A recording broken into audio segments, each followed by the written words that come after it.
Welcome back to the one and only African Diaspora News channel. Thank you very much for tuning in. My name is Richard Sudan. Thank you for tuning into this broadcast. Remember to like, subscribe, share the channel and spread the word. It's good to be back. For some of you that might not know, I've been a contributor here for a while, but it's been a while, but I am back and I'm glad to be back. And big shout out to Phil and everyone else at the team for all the good content they've been putting out consistently for a long time now. Now, there's a lot of stuff been happening. There's a lot of stuff going on. How is everybody? I hope everybody's doing great. I hope your families are good. I hope everyone is in good health and good spirits. Now, one topic I wanted to talk about for a few days now is a big rally which took place in Washington, D.C. about a week or so ago now. Now, I know this was a few days ago, but it deserves coverage for none other reason than there really wasn't much coverage, and there should have been. Now, of course, we're talking about the Rally for Reparations March, which took place in Washington, D.C. earlier on this month at the beginning of November. And it was organised by Tariq Nasheed. Shout out to Tariq Nasheed. And it had some amazing speakers and contributions. And by all accounts, the protest really seemed to attract, from what I could see, anywhere between 4,000 and upwards people on the day. You're talking thousands of people attended this rally in the name of lineage-based reparations for the descendants of captive Africans in the United States of America. Now, what struck me first of all, just purely from a news perspective, and I've worked, for those of you that know me, I've worked in the media for a long time now, a journalist, writer, reporter. Now, the first thing to say is that any protest which really attracts that many people to Washington, D.C., that in itself is a news story. Like, before you even get into the topic, irrespective of what the speakers were talking about, thousands of people hitting Washington, D.C. for a rally is a news topic. But of course, there's been pretty much next to no coverage about this topic. Now, of course, we already know what the main reason is and what the main reasons are, but it says something, right? That the Democrats, the establishment Democrats, that kind of give this impression of supporting reparations, which they do for all other groups. They even support money being given to groups outside of the US. The establishment politicians in general have been next to silent about thousands of people convening in the Capitol, the first march of its kind, I think, and demanding reparations from the federal government, which are owed. Of course, reparations for Black American descendants of slaves are something which are owed to the living generations and descendants of the people that literally built the country from the ground up. But there's been next to no coverage about this topic, and it's pretty shameful. I saw one article, I think by NPR. There was an article which was took kind of photos of people at the day, testimonies of people. It was a great piece, but that's the only piece of sort of mainstream or any coverage I could really see about this topic. Which is not right, is shameful, but we expect nothing less from the mainstream media. Now, something that feeds into this for me, you have all sorts of people really who should by now be sort of supportive of the reparations campaign. Like, whatever you think of even the speakers, whatever you think about the topics that were put forward, it's interesting to me. Right? Get this, I've seen a few reactions online of people that attended, right?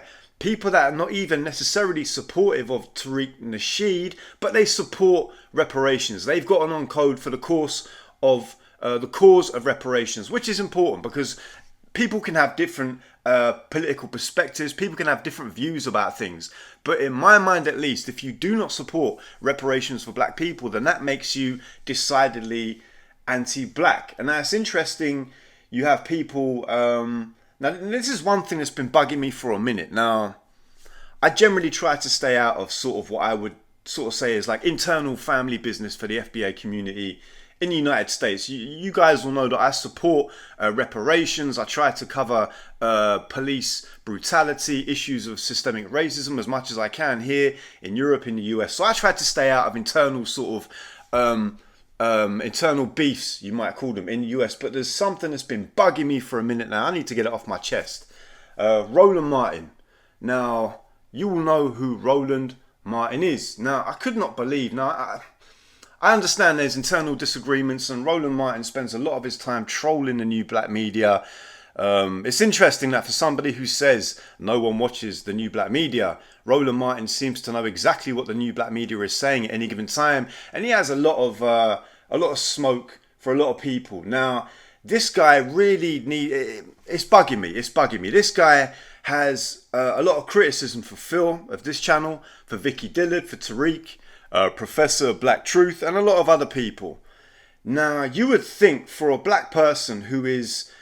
Now, I only learned this recently, by the way, that Roland is of Haitian descent. I don't really want to make this about Roland, but he's a big example of part of the problem here for me. Roland is of Haitian descent, which is very interesting, given his stance towards this big rally that's taken place. Now, Roland Martin has been on Twitter just criticising and shitting all over Tariq Nasheed and everyone else that supported the rally. Now, he should be getting on code for reparations. He should be supporting reparations, even if he has an individual beef or problems or whatever, or criticises people at the rally.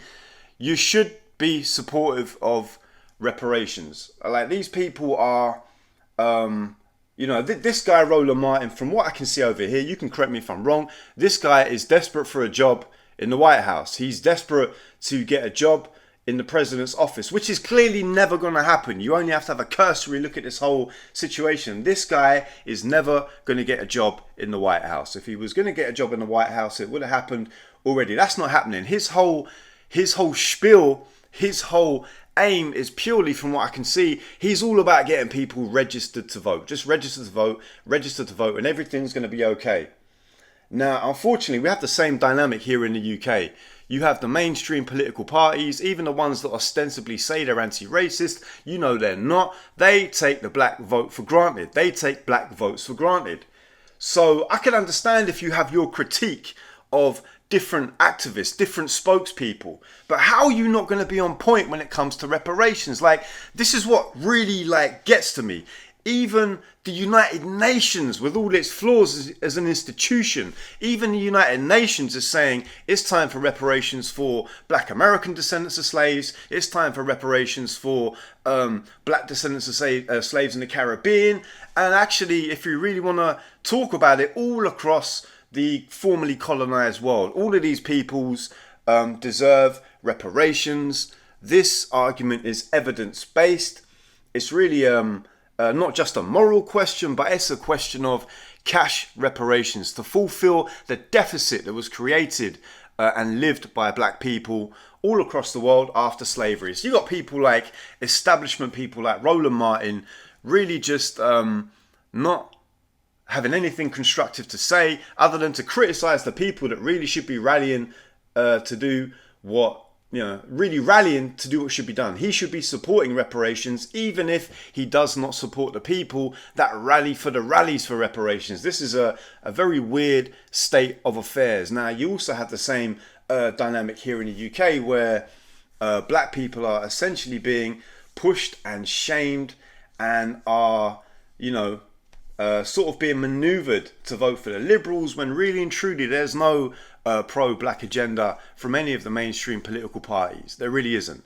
And they know they're taking people's votes for granted. They're just expecting people to show up at election time. But this is not going to be the case forever. As more younger generations of black people are born, they can see that they're not getting any real return on their vote, which is the only real currency in this equation. Let's be clear about that. Our vote is the only real currency. This is a business transaction, and if you're not getting anything for lending your vote to these people, then it's only right that you hold their feet to the fire, politically speaking, and demand something for your vote. Now, the demand for reparations is not some intellectual discussion point to be discussed politely by people over the dinner table. This is not, and it's not some far off thing that's unachievable. You've had slave owners were compensated and given reparations for the end of slavery. You had Alaskan Americans, First Nation Americans were given reparations. Native Americans were given reparations. Jewish communities were given reparations. Japanese Americans were given reparations. And beyond that, you have billions of dollars, billions, if not more by now, that have been just allocated to Ukraine in a heartbeat. And yet there's not a single dollar been given by the federal government to black American descendants of slaves. And part of my view as the reason why you have such a disconnect between a movement which is clearly building, the demands for reparations in the US is clearly gaining momentum, and that's why you don't see it in the mainstream media, left or right, because they do not want to pay reparations, because paying reparations will be like a massive punch to white supremacy. It will be a massive punch. It will be a massive dent in the economic system of white supremacy, and it will be akin to an apology and a acknowledgement of wrongdoing. And this is the other reason why they don't want to do it. For me, reparations is not really about an apology, because ultimately communities that are owed the money just need the money. So they can do all the things that the government and everyone else will not do. They can do it themselves. Support their own educational based systems. They can essentially look after their communities. The police are not only protecting people, police as an institution are a major part of the problem regarding white supremacy. So the money is owed, and the money will go a massive way to address the inequality, the discrepancies, the disparities in America, which show you that black people are at the bottom of the pile regarding housing, education, policing. There's no real prison reform. All of these different areas, probably some of them I have not mentioned. Reparations goes a long way to dealing with those problems. So this is the reason why it needs to be paid. It must be paid, and it is payable. There's money they can whistle up at the drop of a hat for other causes, but not for the people that built America. Now, people are becoming ever wiser to this, and this is the reason why the establishment Democrats, the establishment Republicans, all people really from mainstream politics,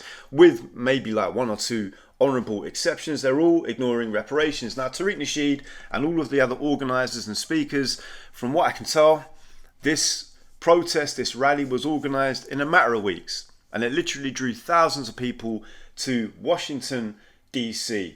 Now, this really, for me, should be the starting point and the focal point for a much broader push, a much wider conversation, a much more urgent push to force the politicians, to force them to really kickstart and move this, kick the can further down the road. But you have all these people that just ignore the march, ignore the issue. You know, their anger towards Tariq Nasheed, for whatever reason, is synonymous with not supporting the movement. And I want to make this point again. I looked on social media and I saw a number of reactions of people that literally said, they don't support Tariq Nasheed, but they were at the protest, or they shared the information about the protest because they support reparations. So that should show people like Roland and all these other people really where their head should be at. If you really support black people, then you should be supporting reparations.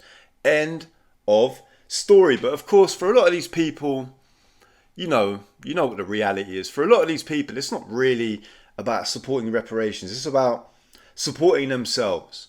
Their number one cause is themselves. Their number one cause is prestige for themselves. Their number one aim is money for themselves. Their number one objective is a nice, comfortable, cushy establishment job in the White House or on CNN or what have you. And I tell you something, them days are numbered. Those days are done.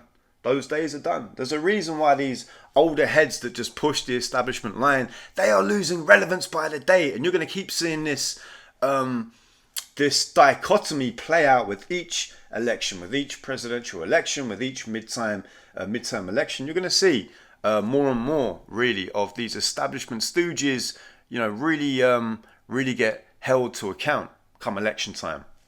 Thousands of people at Washington, D.C.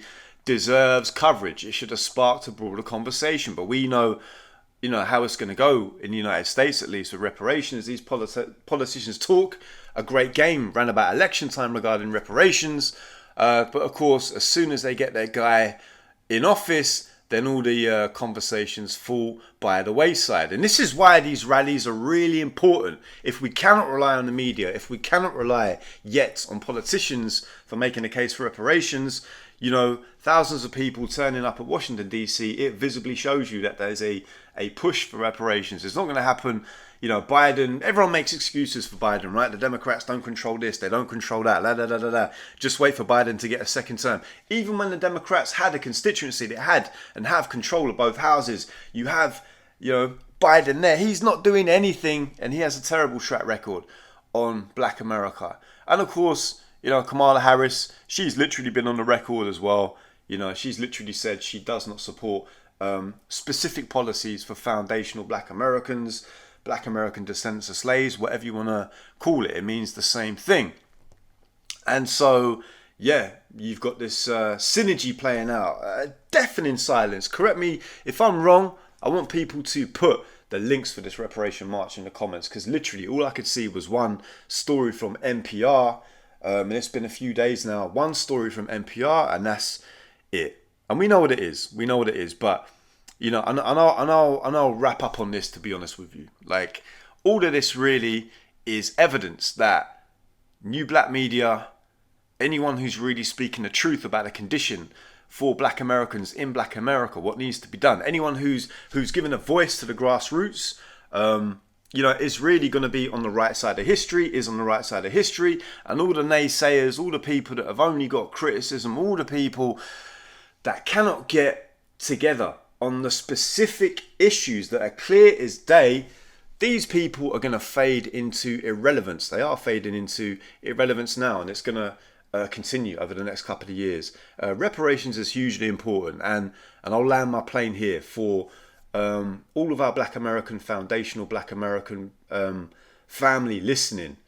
There are thousands, if not millions of us in the UK, all across the world, and we support the push for reparations for our foundational Black American brothers and sisters. We support this call. We'll use our platforms as best we can to highlight what needs to be highlighted. We know it's a moral question. We know it's an economical question. We know it's a question about justice. Anyone that says they're serious about justice has to support this call. And anyone that says they're about justice and does not support the demand for reparations, they're not serious about justice. They're not really our friends. They're definitely not allies. Like, it's one thing to turn up at a protest with a Black Lives Matter placard, but it's another thing to stick your neck out and be vocal about the call for reparations. It's another thing for a lot of these people who say they're against racism, who say they're against anti-black racism. If you don't see these people supporting an anti-black hate crime bill, if you don't see them supporting reparations, if you don't see them serious about police reform and prison reform, and I mean serious reform beyond the talking points, then just delete them. Forget about it. It's a waste of your time. Don't even bother debating these people, to be honest, with these arguments, because they have nothing constructive to say. These people are never really open, in my experience, about their real views. You know how many reasonable black and white liberals that I speak to about reparations, and about the radical answers that might be needed to get a handle on policing?